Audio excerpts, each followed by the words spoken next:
ናት። እዩ በጎን አሳየችው። ኖ እንደዚህ አይደለም አውጪው አላት። በደንብ ወደ ላይ ከፍ አድርጊና አሳይኝ አላት። እንደዚህ አይደለም። ቲክቶክ ምን ያህል ቆሻሻ እንደሆነ እዩት። ሰው ይሄን ያህል ተበላሽቷል። አውልቃ በእጇ ይዛ መጣች። አሁን እቺ ነገ የሆነ ነገር ቢላት ልታለቅስ ነው። መቼም ቤተሰብ አላት እርግጠኛ ነኝ። እዚህ ሚዲያ ሶሻል ሚዲያ ላይ ይሄ ቪዲዮ መቼም ሴፍ ተደርጎ ነው የሚቀመጠው።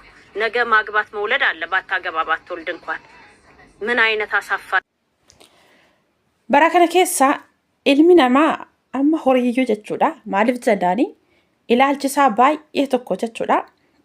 Itti goranii horii jechuun hin danda'amu. Akkasuma immoo nama jedhanii toniyyuu irraa dubbachuu akkas immoo baay'ee tokko maaliif hin jennaan keessattuu dubartoota namni taatanii ani dubartii ta'uu koon of jibba. Gaafan viidiyoowwan akkas akkasii arge dubartii ta'uu kootti baay'ee tokkoon ofitti qaanfadha. Baay'ee tokkoon of jibba.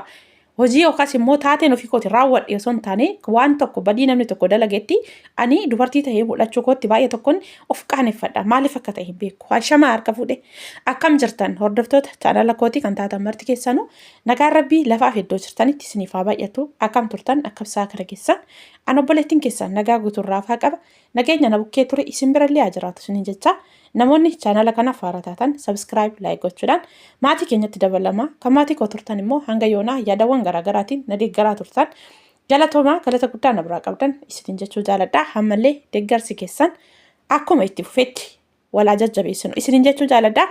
Egaa obboleewwan kiyyaa viidiyoo gabaabduu tan argitan jedhee yaada. Maaliif jennaani tarii bakka kana maaf dhattu maaf laaltu maaf viidiyoo akkasii fiddu jechuu dandeessan. Haa ta'u malee immoo namni silkii of harkaa qabdan akkasumas immoo namni miidiyaa fayyadamtanii kallattii kamiiniyyuu jechuudha. Bara kana keessaa waan gaarii argina jettanii waan gaarii qofa laaluuf daawwachuuf barbaadan taananii maaliif jennaan ilmi namaa walumaa galatti waan gaarii dalagaa jira jennee irraa dubbachuun baay'ee ulfaata jechuudha. Maaliif akkuma argaa jiru kallattii kam keessatti jechuudha yaadan hamma horiillee ilmi namaa jechuudha. Amma horii jechuudha. Maaliif namni horiidhaan kan adda ta'ee uffata uffatee manatti galee horiin alatti galee sababa yaadan adda ta'an akkasumas uumaa rabbii sababa ta'eef jechuudha. Garuu har'a hojiin ilmi namaa hojii dubartiin tokko dalagdu maal jedhee irraa dubbadha. Maaliif jennaani dubartiin tokko dubartii ta'uu ishee maaliif waaqayyo koo bakka itti shaffanamuu qabutti shaffanadha.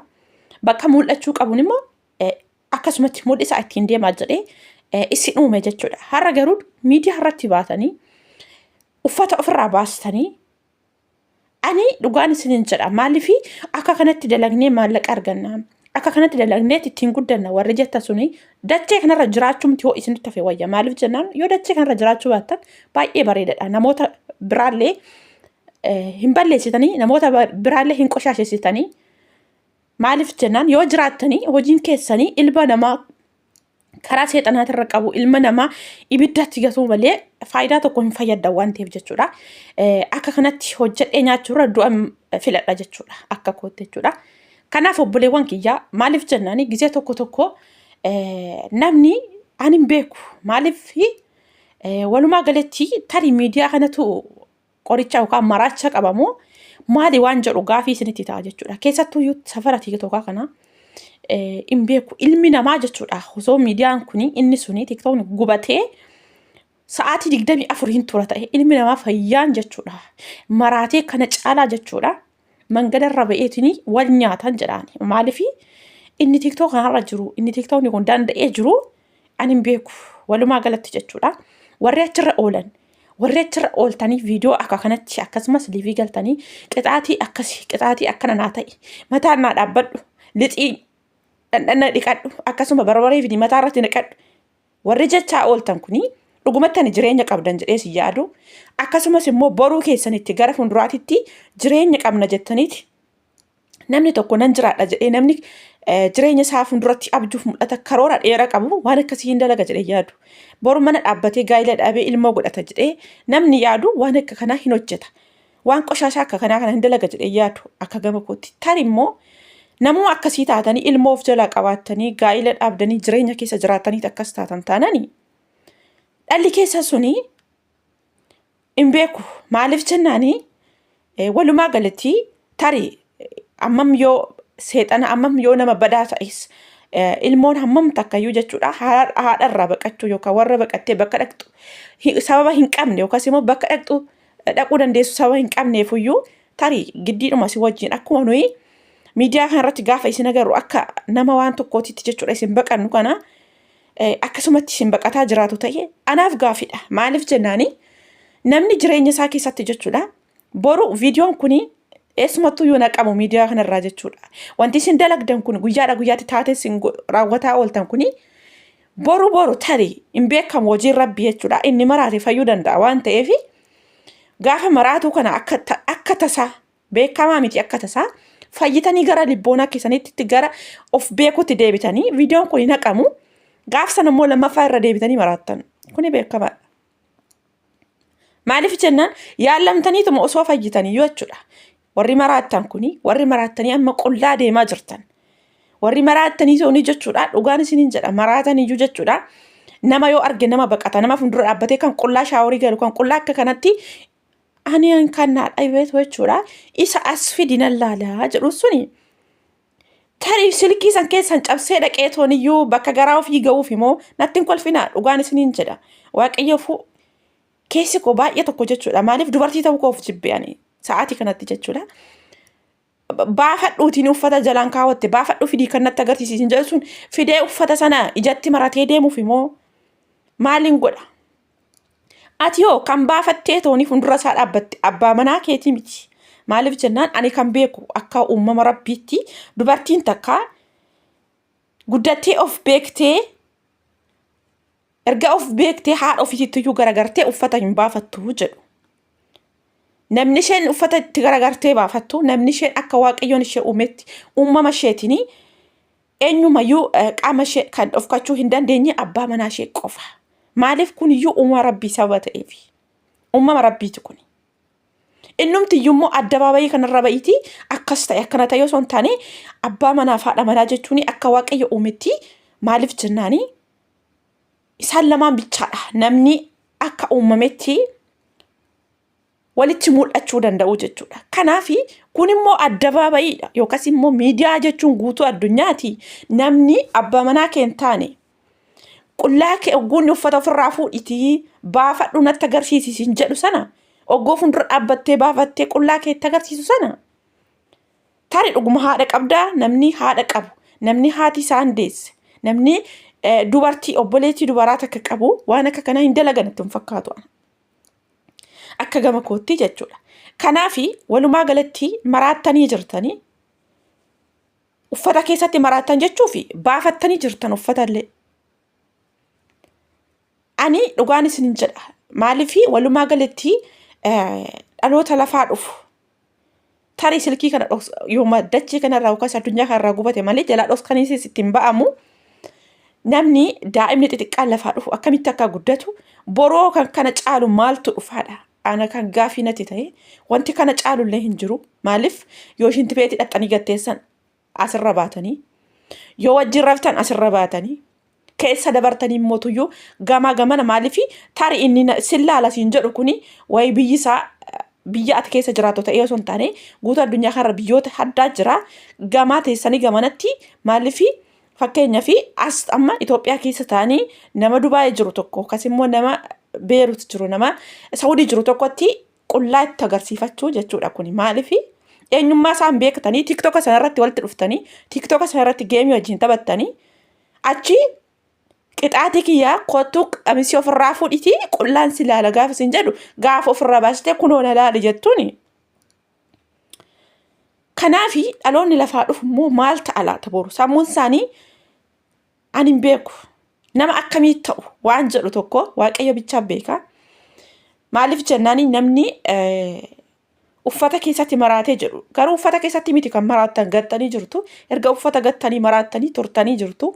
Namni safara TikTokaa sana oolu eenyumtuu fayyaa qaba eenyumtuu sammuun isaa hin dalagas jedhanii hin yaadu. Maaliif jennaan guyyaadha guyyaatti jechuudha. Wanti nuti argaa oolu wanti taateen ta'aa oolu waan argine waan dhageenye hin beekne waan ija namaafis waan argaadhaafis dhageettiidhaafis hin tolleedha waan ta'eef walumaa galatti ani har'a miti gaafa maraattanii maraatuu kana keessaa akka chaansii waaqayyoon beekamu hojii rabbii fayyitanii irra lammamoo lammataa gaafa maraattan agarsiisa. San bichaan bu'a. Walumaa galatti rabbi libboonaa isiniif haa kennu. Waaqayyo karaa isaarra isin haa deebisu.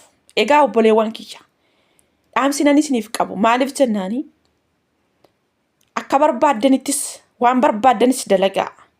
Dachee kanarratti hammam takka jechuudha. Waan badaas waan gaaris namni waan facaase hammata waan ta'eefi waan facaasan akka hammattan beekatiin jechuudha. Maaliif jireenya darabaa jireenya dachee tanaa jireenya gabaabduu tanaaf jettanii umurii keessan guutuu bakka dhaqanii galuun hin danda'amne. Bakka rakkanneetti kootu abalu rakkoo kana narraa fuudhi. Gaafa sana miidiyaarra gaafa wajjin oolu qixaatii kana wajjumaan raawwanne wajjumaan cubbuu kana dalagne kootu cubbuu kana narraa qooddadhu. Bakka namaan jechuu hin dandeenye. Warri har'a akkas godhi akkana ta'e sinin jedhee uumama rabbii isin dagachiisee waaqayyo morka yookaas immoo rabbii isin uumeeni deebisee tooniyyuu widdirii isin oofaa jiru. Maaliif jennaani waaqni maaliif akka uffata sana shaffanadhu jedhee si uume. Maaliif bakki itti shaffanamuu qabutti siif shaffanee bakka ifa ba'uu qabutti ifa baasee kasi uume rabbiidha. Kanaaf hojii rabbii keessa galtanii tooni namni uumama keessan dagattan namni lubbuu keessan dagataa jirtanii waaqayyo karaatti isin haa deebisu. Sanarraa kanaaf immoo namni kan kana laaltanii obboleewwan kiyya jireenyi dacheerraa isin hin sobinaa. Maaliif jennaan hammam takka hojjedhaatini kallattii kamiinis beekamtii arganna jettanii beekamtiis argadhaa. Maallaqas argadhaa. Garuu mootuu jireenyi dachee kanarraa jireenya sobaa jireenya darabaa boru kana dachee kanarraa dhiistanii sokkitan ta'uusaa beekaatii. Isa dachee kanarra isa boruu filadhaa. Dhugaan isiniin jedha. Maaliif jennaanii hammam takka nama waan barbaadan jechuudha. Waan barbaadan qabaadhaa. Boru qabeenyi keessa sun waasiitti isiniin ta'u. Boru qabeenyi keessa suni rakkoo kana keessaa isin baasuu hin danda'u. Kanaaf obboleewwan kiyya maaliifi har'aaf osoo hin taane boruuf jiraadha. Jireenya keessa isa galgalaatiif jiraadha. Namni jireenya gaa'ila dhaabuu akkasuma boru jireenya godhannee dachee kanarra daa'ima godhanneet amma waaqayyo nuuf ayyame jiraannee dabarra jettanii yaada sammuu keessaa qabdanii maaf dhabdanii mangadarra teessanii kadhattanii toonii hin bulin kadhattanii hin jiraatin isa sana filadhaa. Dhabni dhaba. Maaliif waaqayyo maaf ati iyyeessa waan taateef ati uffata ciccitaa kana qabdaa. Ati kanaan duutee lubbuun kee hin maarramu kan jedhamu hin jiru jechuudha. Garuu nafseen teessan sun qulqulluu ta'uu qabdi. Lapheen keessan qulqulluu ta'uu qaba. Hojiiwwan waaqayyo hin jaalanne irraa bilisa ta'uu qabdan. Maaliif kan waaqayyo jaalatuyyuu wanti waaqayyo namaaf raawwadhu wanti kun namaaf barumsa ta'a namaaf dabarsiisin jedheyyuu lakkaawwamee hin uumu. Kanaaf waan gaarii dalagaa. Waan gaarii bakka waan gaarii tokkotti mul'adhaa. Ibiddatti naqinaa obboleewwan kiyya. Ani har'as boru jechuudha. Maaliif tarii akka sanatti yoo hojjenne namni hordofa akka sanatti yoo hojjenneeti beekamtii akka sanatti yoo hojjenneeti irra feemasii taana jettanii isinitti fakkaachuu danda'a. Kanaaf jireenyi dachee immoo baay'istee nama sobdi. Sobuu bira dabartee fuutee allayyaa nama gatti. Kanaaf allayyaa hin bu'inaa. Of eeggannoo godhaa. Dhugaan isiniin jedha. Isaan maraatanis waaqayyo guyyaa tokko illeenaa isaanii yookaas immoo tuyyuu yaada isaanii itti deebisuu danda'a waan ta'eef ammas taana waaqayyo nama karaa isaatti deebu rabbi isaan haa taasisu. Egaa walumaa galatti mee amma isiniif danda'ametti namoonni baay'een jechuudha. Maal si galche maaf akkas jette maaf akkana jetta jechuurraa yaa waaqayyo karaa keerra nu qabi. Yaa rabbeeti karaa keerra nu qabi jedhaatiin amma dandeettii keessanitti kadhannaa godhaa. Egaa dhaamsina ni qabu kanuma. Maaliif jennaani amma namummaa ammanatti dhagaame yoomiyyuu waan badaa tokko yoo argee irraan dubbadha. Waan lapheen kun ajaja jechuudha. Kuni gaariidha dubbadhu. Waan naan jedhe tokko har'as boru sunan dubbadha. Kanaaf nagaan naaf tura. Turtii gaariin isiniin jedha. Hanga viidiyoo biraa walitti deemnutti waaqayyo hunduma keenya yoo tiksee nu haa eegu. Rabbi karaa isaarra nu haa qabuun isiniin jedha. Nagaan naaf tura. Turtii gaarii.